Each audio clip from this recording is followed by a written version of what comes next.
Do adult children of narcissistic mothers have complex post-traumatic stress disorder?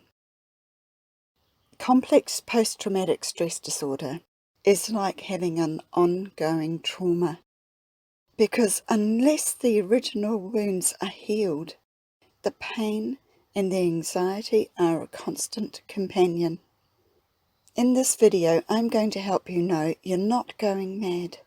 You may have this disorder, and I will give you some tools to start to recover straight away. I'm Carol Rathel, and this channel is about healing with self-love, because self-love is the most important thing to do. Complex post-traumatic stress disorder is also known as a sustained traumatic grief. Judith Herman, author of Trauma Recovery, 1992, was the first person to use the term complex post-traumatic stress disorder. It is a complex mix of anxiety, depression, grief, and leads to many coping strategies, which may include eating disorders, substance abuse to cover over the intense emotions, avoidance of life experiences that may trigger the wounds. The 5 most common features of this disorder include emotional flashbacks, when you react to a situation that has similar qualities to the experiences you've had in the past, in a way that is an overreaction, because you're responding to the past event, not the current one. Toxic shame. This is where you feel at fault, and as if you personally are bad. Self-abandoning. When we self-abandon, we don't have boundaries and let people do anything with us, no matter how we feel about it. The vicious inner critic, which is a way of continuing the abuse of your abuser, and it's very possible to silence that one. Social anxiety. The fear of being among people, of being at gatherings and new situations.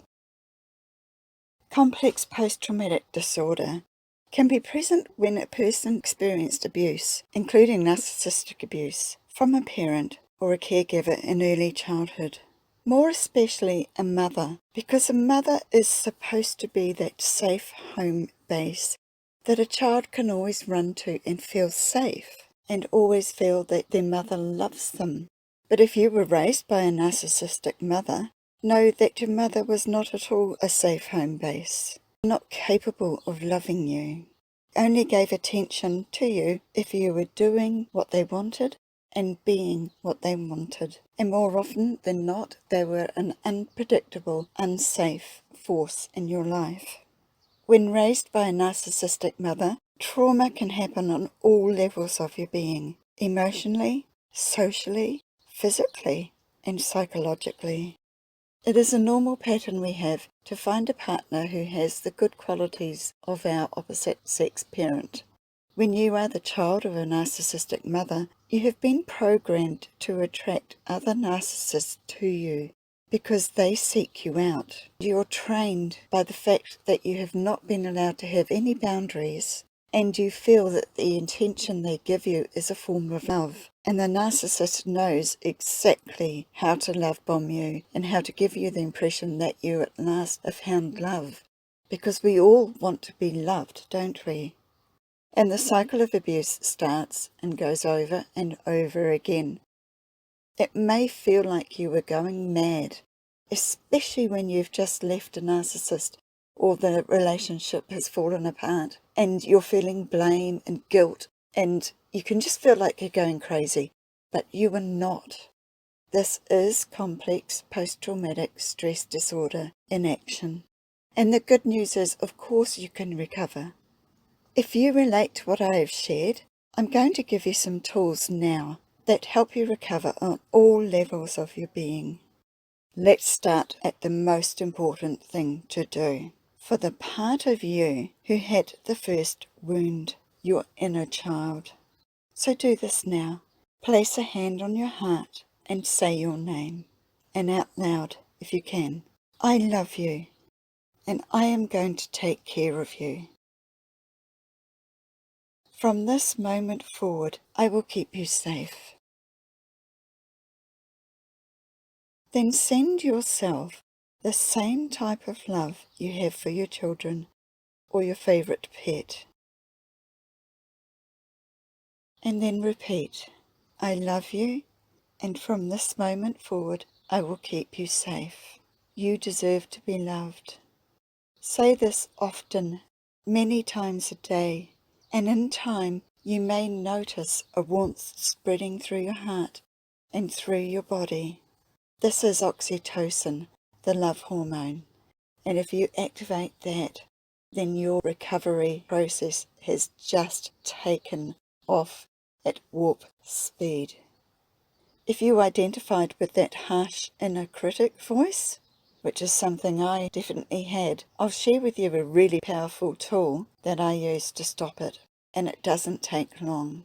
With that wounded inner child that you were just saying I love you and I will take care of you too, imagine that inner child is with you all day, every day. Make a deliberate dialogue in your mind, and if you're alone, you can say it out loud.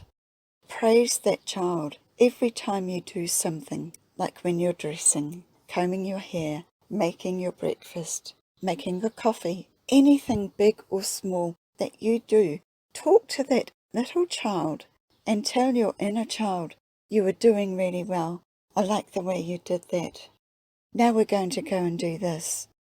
When you keep that loving dialogue going, it doesn't allow much room for that inner critic to pop in because you're replacing it with that loving talk. And keep that loving dialogue going. I believe I stopped my harsh inner critic after 3 days of doing this. It may take longer for you, I don't know, but keep it up. If that harsh inner critic voice does appear, recognize it. Say, stop! From this moment, I love myself. I'm taking care of you, my inner child. We're not going to do that anymore. And follow it up with a loving voice telling them, now we're going to go and do, or I love you so much. Didn't we change that voice really fast? Together we are amazing.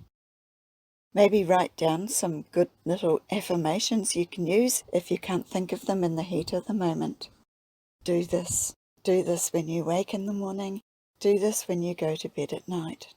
Doing just this one thing can change your life because the self-abuse stops and the self-love begins. We will work on this some more in another video. Subscribe if you're not already. Hit the like button and comment below if you have the harsh inner critic, and then come back and tell me how many days it took to stop it. Until the next video, I'm sending you love.